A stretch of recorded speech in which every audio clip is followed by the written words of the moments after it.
On the old leather couch in my studio, he pulled away slowly, leaving behind a warmth that lingered long after he was gone. The couch, worn and cold at first touch, had absorbed the heat of his presence, the weight of his body between my legs, and the tension in his arms as he held himself back. Even as everything inside him seemed to push forward, he withdrew with an almost reluctant slowness. I didn't move. I couldn't.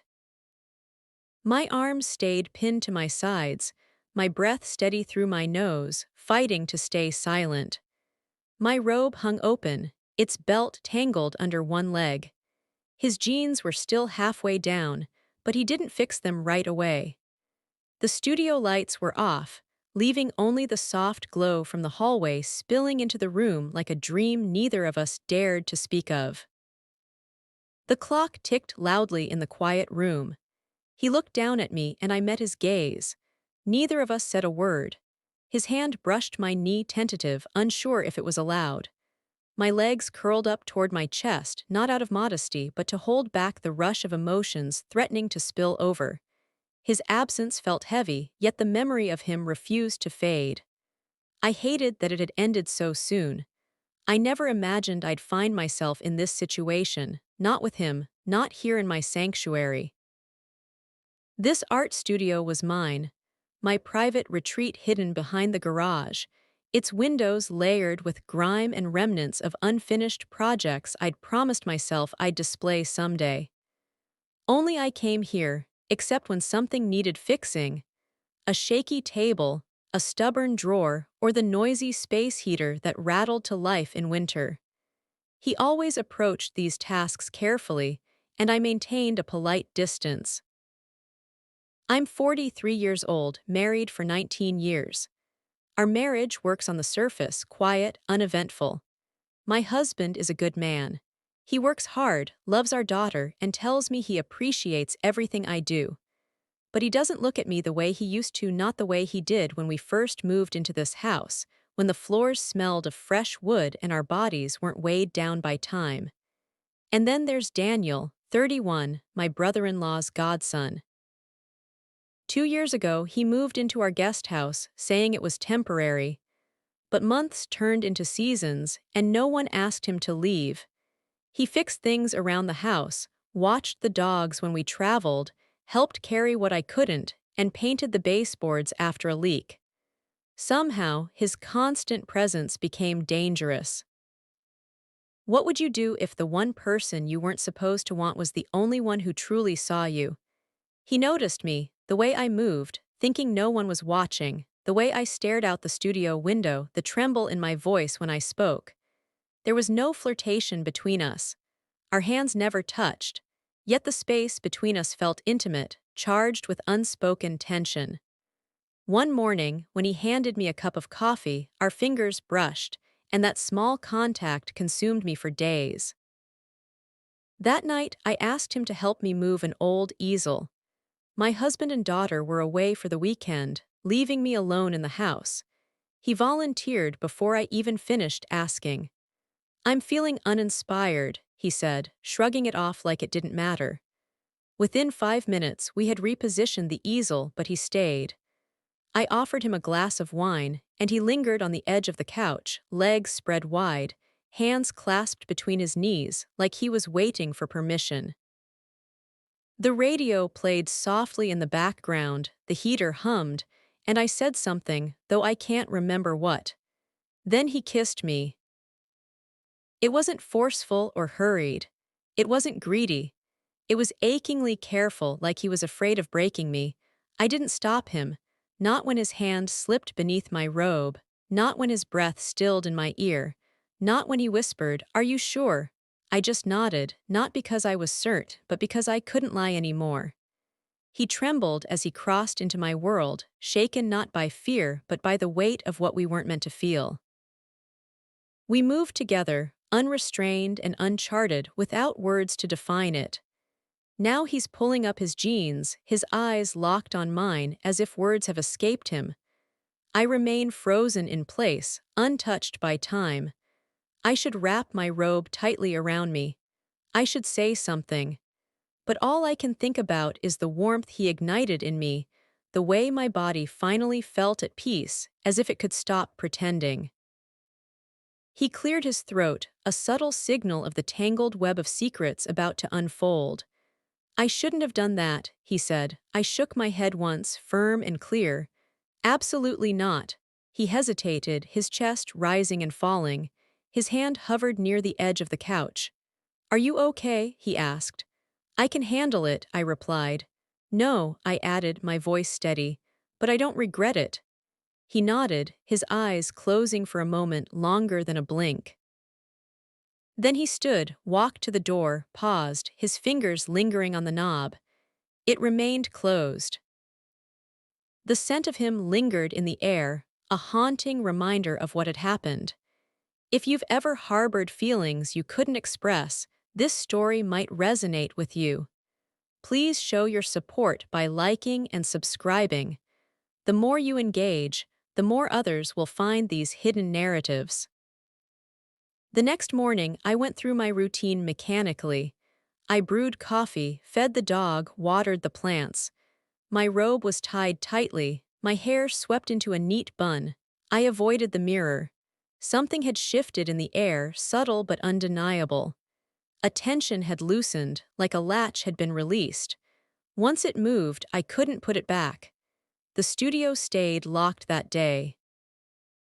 I didn't want to smell the space where his body had pressed against mine, see the cushion I hadn't fixed, or the wineglass we'd left behind.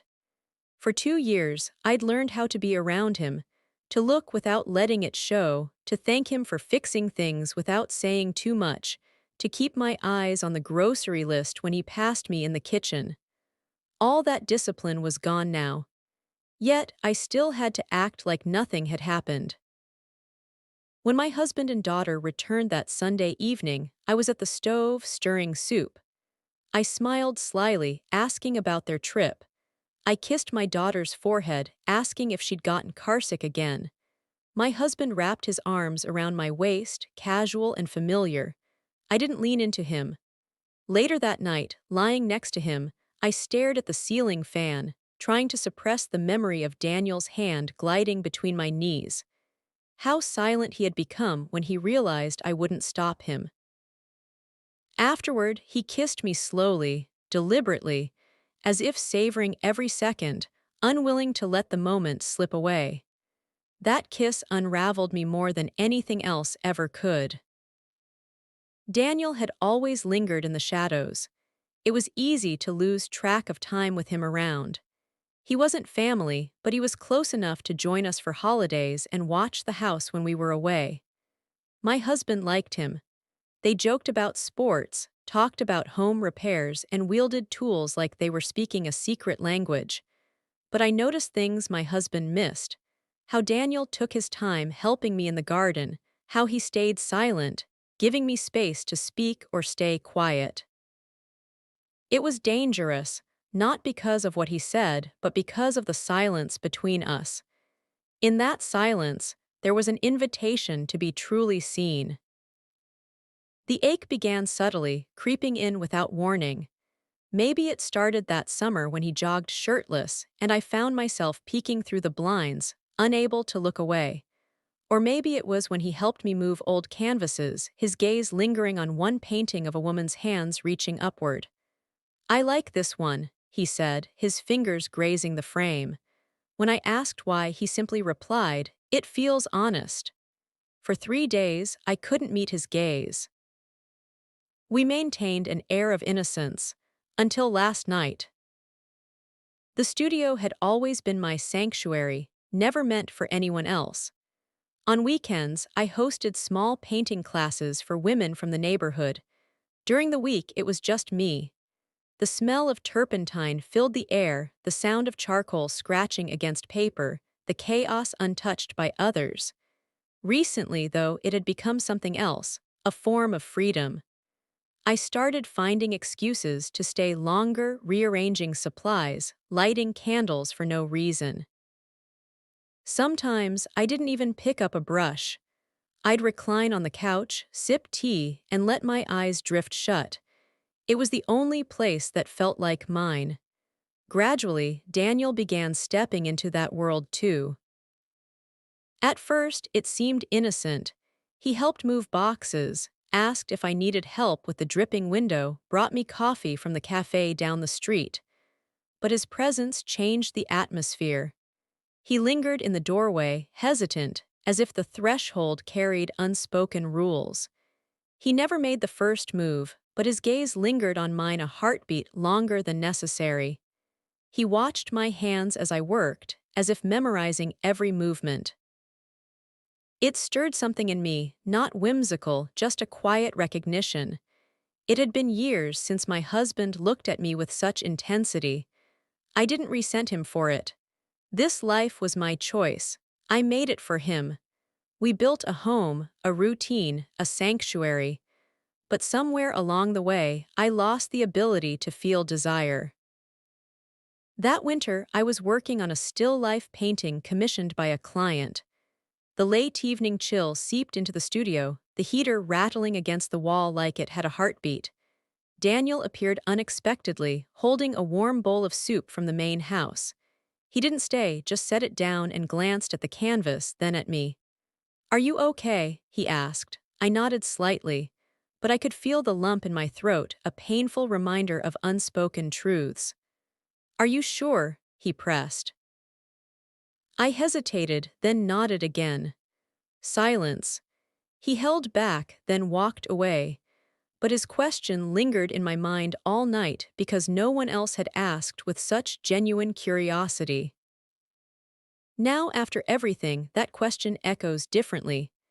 I convinced myself last night was a fleeting moment, a secret I'd stash away and never revisit.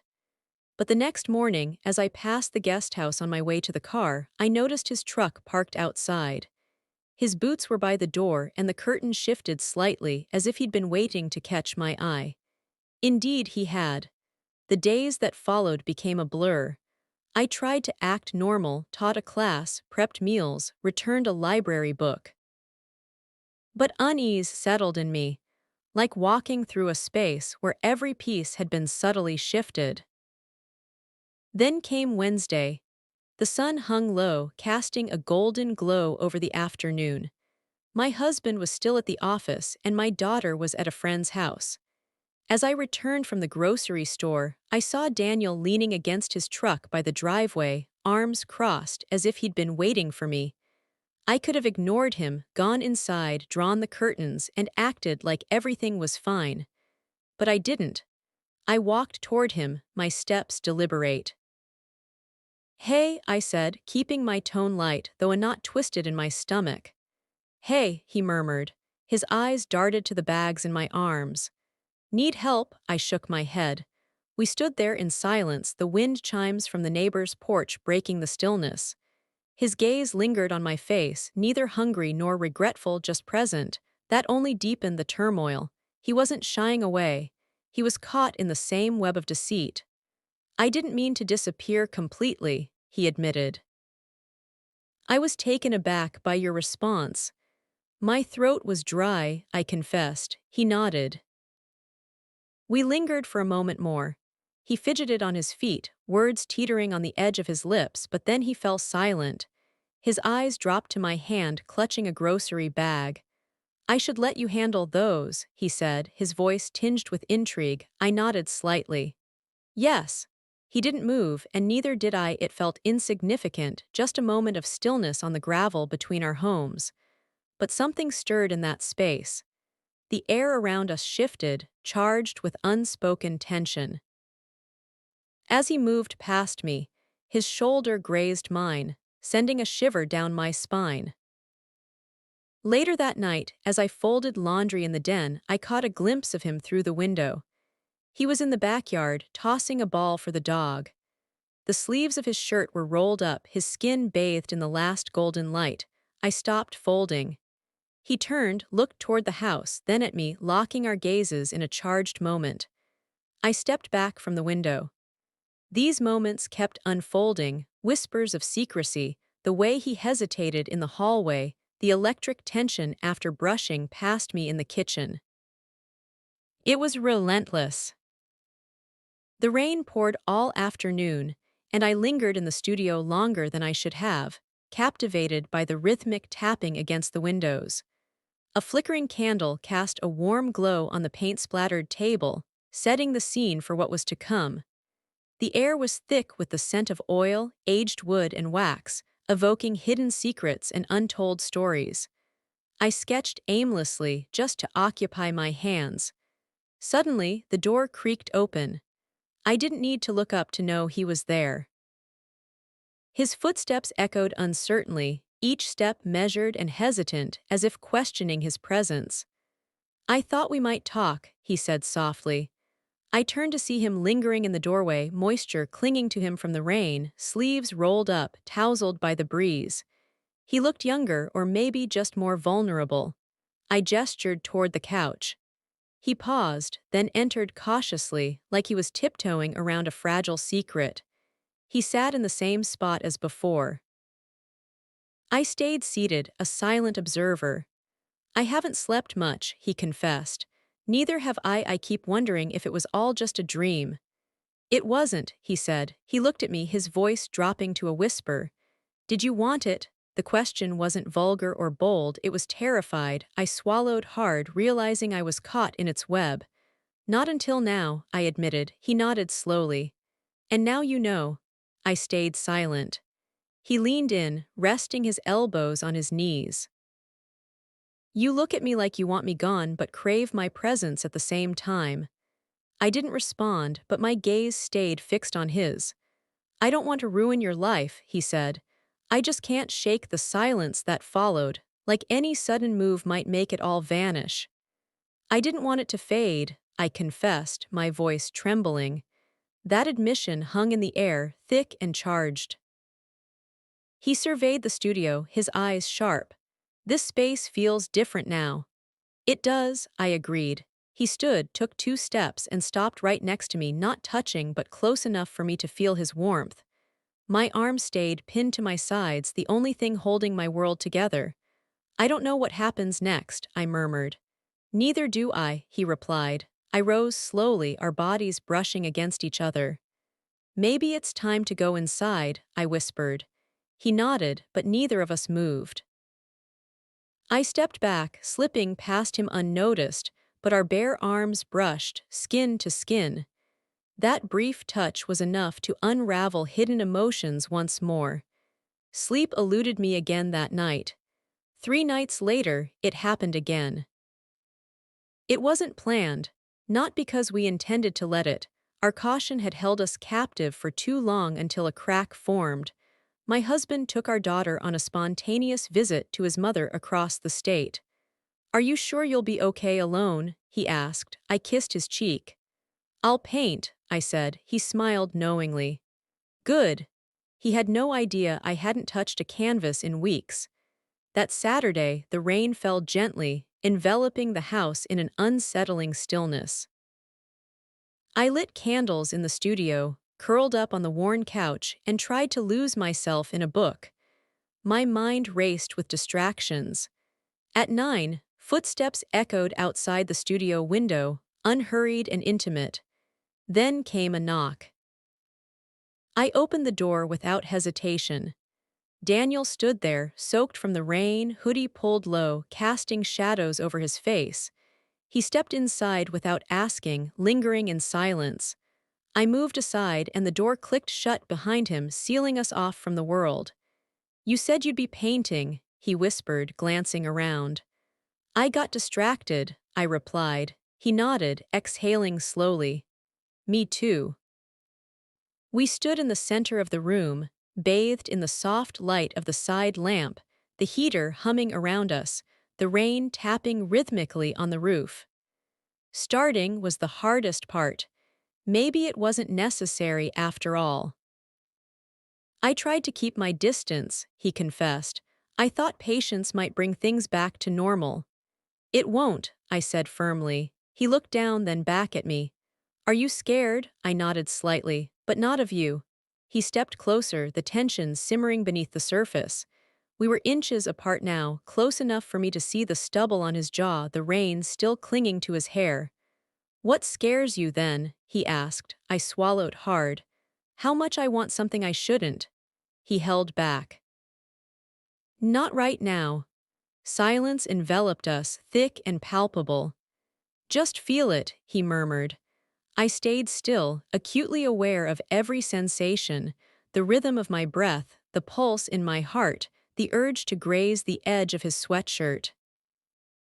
With deliberate slowness, I extended my hand, brushing his side, lingering at his ribs, feeling the warmth seep through the fabric. He leaned in slightly, shifting his weight. My other hand rose, uncertain but driven by desire, and settled at the nape of his neck. His skin was warm, slightly damp.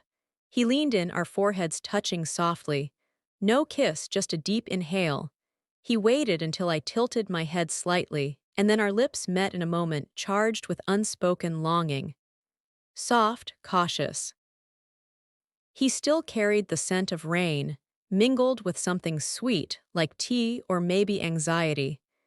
As our lips parted, his fingers crept beneath my shirt, hesitant, gauging whether I'd stop him. I didn't. I let my arms fall to my sides as he lifted the shirt over my head, revealing what lay beneath. The studio was warm, but a shiver ran through me as his hand rested on my waist. His palms were broad and steady, one at the small of my back, the other just above my hip, anchoring me in the moment. We moved to the couch, side by side, knees brushing, fingers tangling lightly, each of us mindful not to rush. I reclined, surrendering to the moment, my legs curling beneath him. He hovered above me, his gaze intense. "Tell me to stop," he murmured, his voice laced with desperation. "I can't," I replied. He bent down, pressing his lips softly against the delicate skin beneath my jaw, moving lower, each touch slow and reverent, as if I were something precious. I wrapped my legs around his hips as he sank deeper, slipping back inside. Time seemed to freeze. I gasped, not from pain but from the closeness, the deliberate slowness of his movements, the way his hand cradled my head as if I were cherished. He lingered there, his forehead pressed against mine, breathing deeply, the air thick with unspoken truth.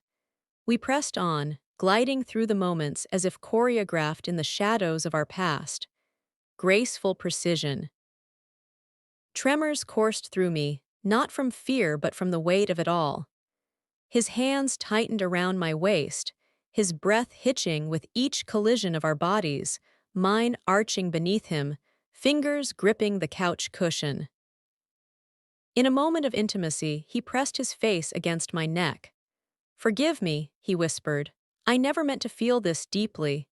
Silence enveloped me, leaving me speechless. I drew him closer.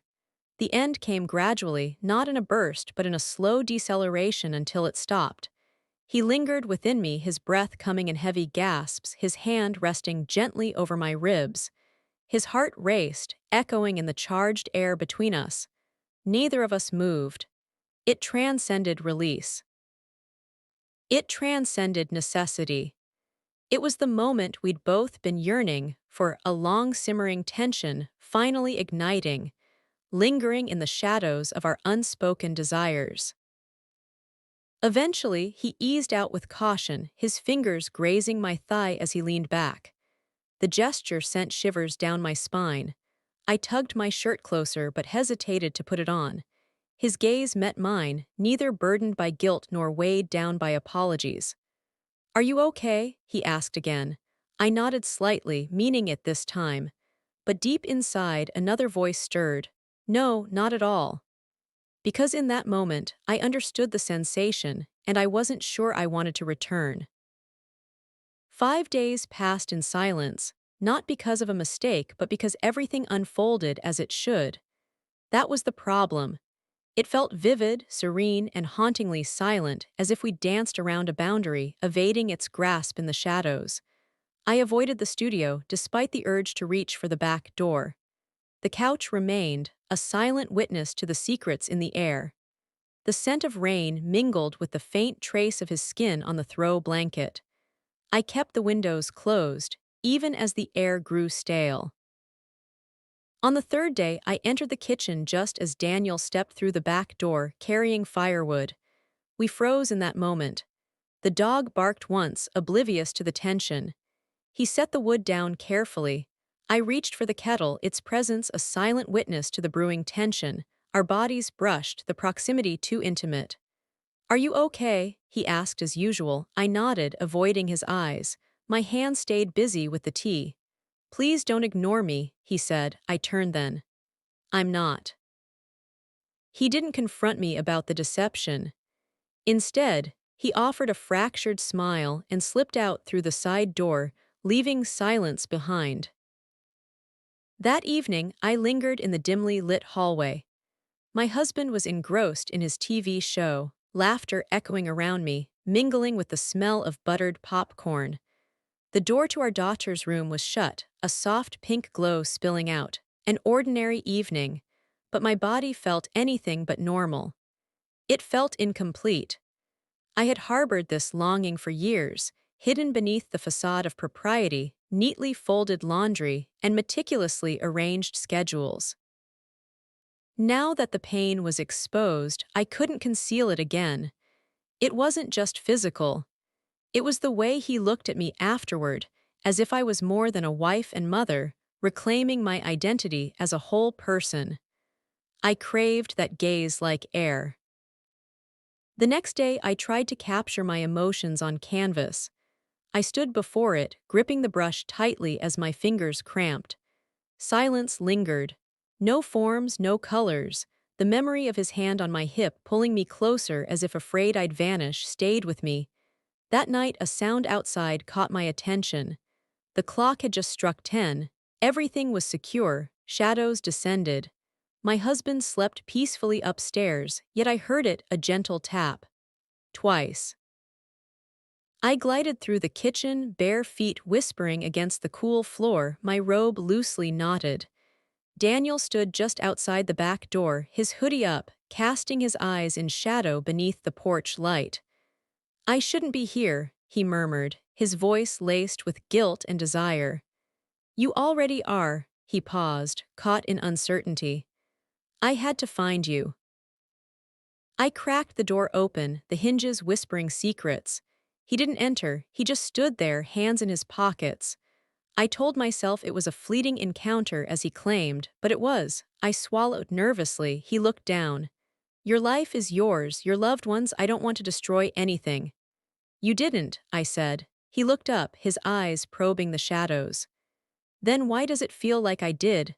We'd been cautious for too long. Now the weight was overwhelming. "I don't understand the depth of what I feel," I confessed. "But here I am, pretending it doesn't exist. You shattered my ability to hide." He moved closer. His hand brushed the doorframe but stopped short of reaching me. "I miss the way you looked at me that night," he said. Tears hit me unexpectedly, sudden and piercing. "Don't say that, it makes going back impossible." He asked softly, "Are you asking me to stop coming?" I should have agreed.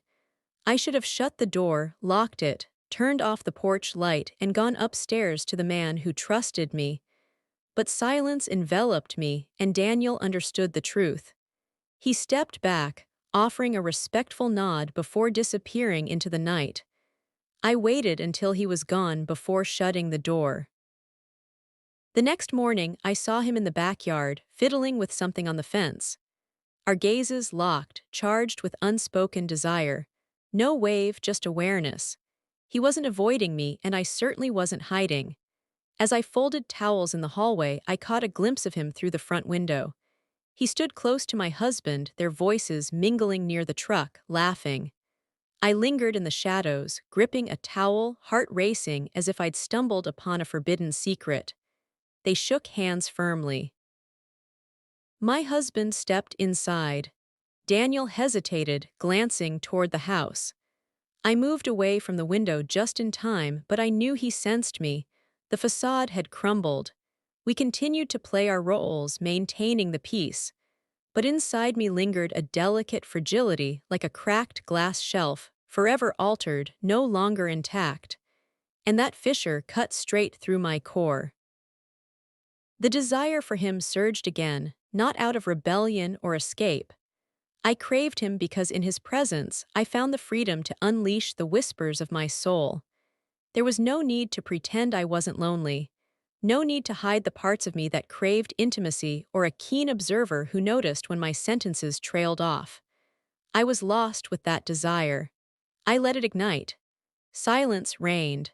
No slamming doors or raised voices. The change arrived subtly, like the unfolding of this tale, an insignificant act that altered everything forever. It all began with my daughter. She entered the kitchen one evening, bare feet silent on the floor, clutching her phone as if it held a message that bewildered her. As I sliced vegetables, the knife's rhythm echoed the tension in the air. My husband was upstairs, oblivious to the secrets below. The TV whispered softly in the den. "Mom," she said, her voice light but curious. "Has Daniel ever? Have you noticed anything unusual about him?" I stopped abruptly, the knife poised in the air. "Why do you ask?" She wrinkled her nose. "He's different, what do you mean?" My mouth went dry, I forced a smile. "Nothing unusual, why?" She shrugged. "I thought I overheard something the other night when he was on the phone. It sounded like he was talking about you." I set the knife down carefully. "What did he say?" She shook her head. "I don't remember exactly, something like he never meant to feel this way." I nodded deliberately. "Maybe he was talking about someone else." Her gaze lingered on me, a heartbeat longer than usual. "You're acting strange," she said. I managed a laugh. "I'm just tired." That night I lay awake, staring at the ceiling as my husband slept beside me. His arm rested lazily across his stomach, his lips parted, heavy with the monotony of habitual slumber. Every detail in the room felt hauntingly familiar, secure, chosen.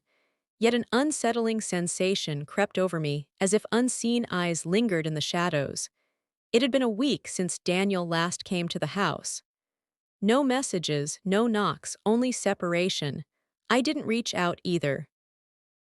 The connection we once shared had frayed to a fragile whisper.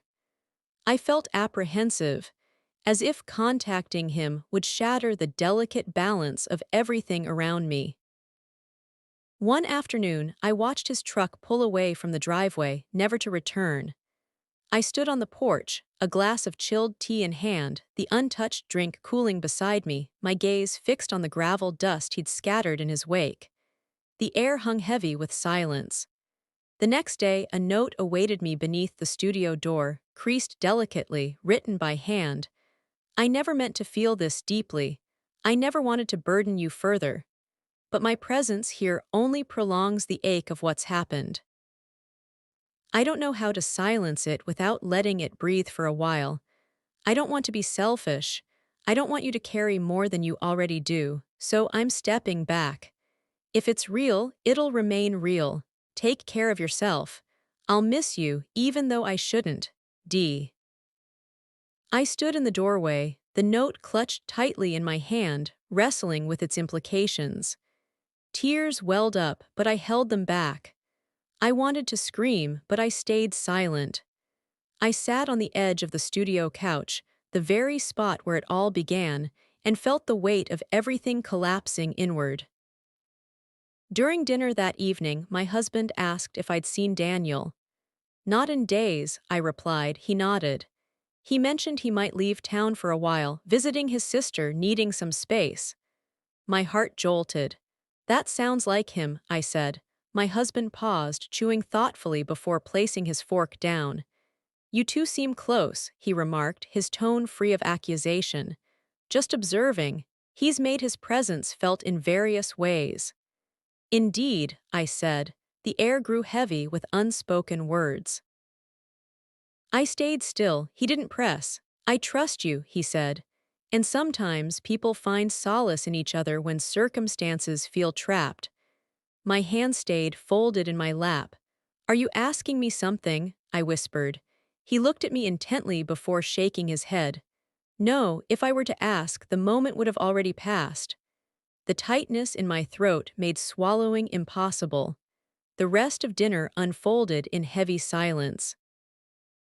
Afterward, I stood at the sink, scrubbing dishes, my back turned to him. He didn't offer to help.